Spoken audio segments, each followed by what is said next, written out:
College से पास होकर हजारों सिविल इंजीनियर्स हर साल मार्केट में आते हैं, लेकिन उनमें से कुछ ही लोग साइट पर रिस्पेक्ट पाते हैं, अच्छी सैलरी कमाते हैं और लॉन्ग टर्म करियर ग्रोथ हासिल कर पाते हैं।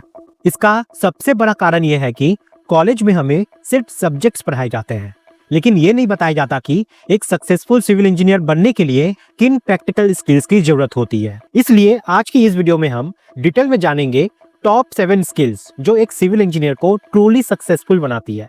सबसे पहली और सबसे इंपॉर्टेंट स्किल है स्ट्रॉन्ग टेक्निकल नॉलेज और कॉन्सेप्ट क्लैरिटी। एक सक्सेसफुल सिविल इंजीनियर बनने के लिए ये जरूरी है कि आपकी बेसिक्स बहुत स्ट्रांग हो।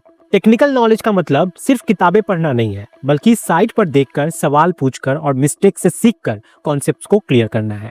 दूसरी सबसे जरूरी स्किल है साइट एग्जीक्यूशन और प्रैक्टिकल नॉलेज का होना। सिविल इंजीनियरिंग एक फील्ड बेस्ड प्रोफेशन है और साइट एक्सपीरियंस के बिना कोई भी इंजीनियर कंप्लीट नहीं होता। कई फ्रेश इंजीनियर जो रहते हैं वो सिर्फ एसी ऑफिस में बैठकर प्लानिंग करना चाहते हैं, लेकिन ग्राउंड रियलिटी जाने बिना प्लानिंग कभी परफेक्ट हो ही नहीं सकती है। तीसरी स्किल है कम्युनिकेशन स्किल। सिविल इंजीनियर का काम सिर्फ कैलकुलेशन या सुपरविजन तक सीमित नहीं होता। उसे client, architect, contractor, labour, supplier और सीनियर इंजीनियर्स सभी से कम्युनिकेट करना पड़ता है। अगर आप अपनी बात को क्लियरली एक्सप्लेन नहीं कर पा रहे हो तो आपकी टेक्निकल नॉलेज भी बेकार है, उसका कोई फायदा नहीं। चौथी स्किल है प्रॉब्लम सॉल्विंग और decision making ability. Construction site पर हर दिन नए प्रॉब्लम्स आते हैं। अब ऐसे में सक्सेसफुल सिविल इंजीनियर पैनिक नहीं करता, वो सबसे पहले सिचुएशन को एनालाइज करता है और बेस्ट पॉसिबल सॉल्यूशन निकालता है।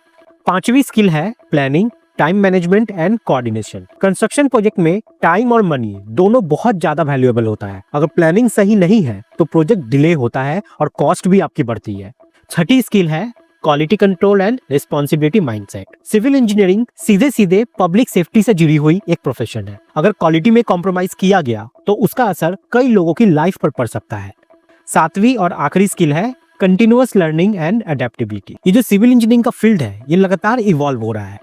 New materials, new construction techniques, new software और न्यू स्टैंडर्ड्स डेली आते रहते हैं। जो इंजीनियर यहाँ पे सीखना बंद कर देता है वो धीरे धीरे पीछे रह जाता है। याद रहे, लर्निंग सिर्फ कोर्सेस करने से नहीं होती, बल्कि साइट ऑब्जर्वेशन, सीनियर इंजीनियर से डिस्कशन और सेल्फ स्टडी से भी होती है। सिविल इंजीनियरिंग में रिस्पेक्ट, मनी और स्टेबिलिटी तीनों है, लेकिन सिर्फ उनके लिए जो अपने इस प्रोफेशन को सीरियसली लेते हैं। आज के इस कॉम्पिटिटिव टाइम में डिग्री अकेले कुछ नहीं करती।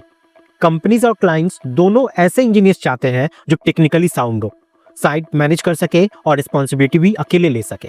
अगर आप सच में सक्सेसफुल सिविल इंजीनियर बनना चाहते हैं तो आज से ही अपने अंदर इम्प्रूवमेंट शुरू कर दीजिए।